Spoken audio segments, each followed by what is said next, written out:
Selamat datang di channel Franz Tempo. Melalui channel ini kita akan belajar tentang materi IPA untuk kelas 8 sekolah menengah pertama. Kesempatan ini kita akan belajar tentang konsep bunyi.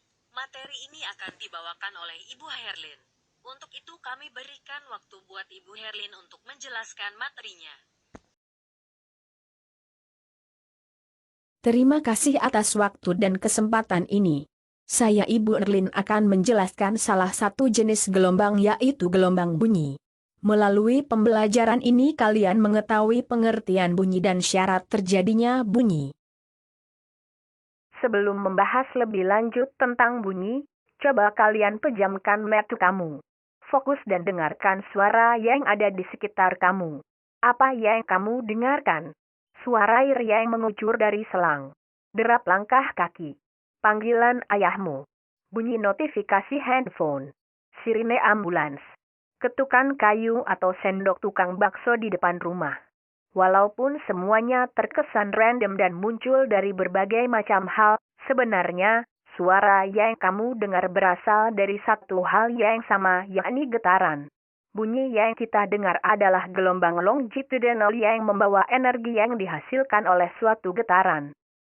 Tiang besi yang dipukul menggunakan palu, misalnya. Ketika kita memukulkan palu ke sebuah besi, besi itu akan menghasilkan getaran yang sangat cepat.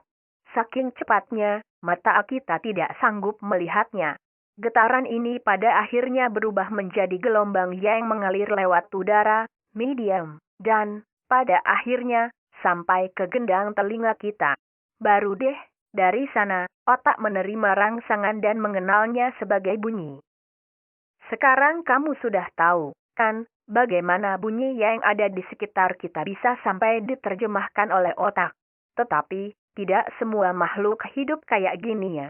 Ada beberapa hewan yang merasakan getaran itu bukan lewat daun telinga. Ular dan semut, misalnya. Lalu bagaimana sih bunyi itu bisa muncul? Bagaimana, dalam ilmu fisika, segala sesuatu itu disebut sebagai bunyi. Untuk menjawabnya, kita punya 3 syarat terjadinya bunyi. Yang pertama, harus ada sumber bunyi. Tentu, seperti ketika kamu memejamkan mata tadi, bunyi yang kamu dengar pasti bersumber dari suatu hal. Bisa dari ketukan kayu, pita suara orang lain, dentingan bel, langkah kaki, dan banyak lagi. Semua benda tadi bergetar, makanya menghasilkan bunyi. Yang kedua, harus ada medium perantara. Seperti yang udah ditulis di awal, gelombang ini membutuhkan medium untuk bisa merambat sampai ke telinga kita. Bisa dengan udara, air, maupun gas. Makanya, di luar angkasa kita tidak bisa mendengarkan apa-apa. Soalnya, kan, di luar angkasa hampa udara. Tahukah kamu bahwa bunyi itu lebih baik merambat di zat padat daripada di zat cair dan gas? Yang ketiga harus ada penerima bunyi. Untuk dapat merasakan bunyi, perlu ada objek yang menjadi penerima. Maksudnya gimana tuh? Ya, maksudnya harus ada orang di sekitar bunyi itu. Begini contohnya.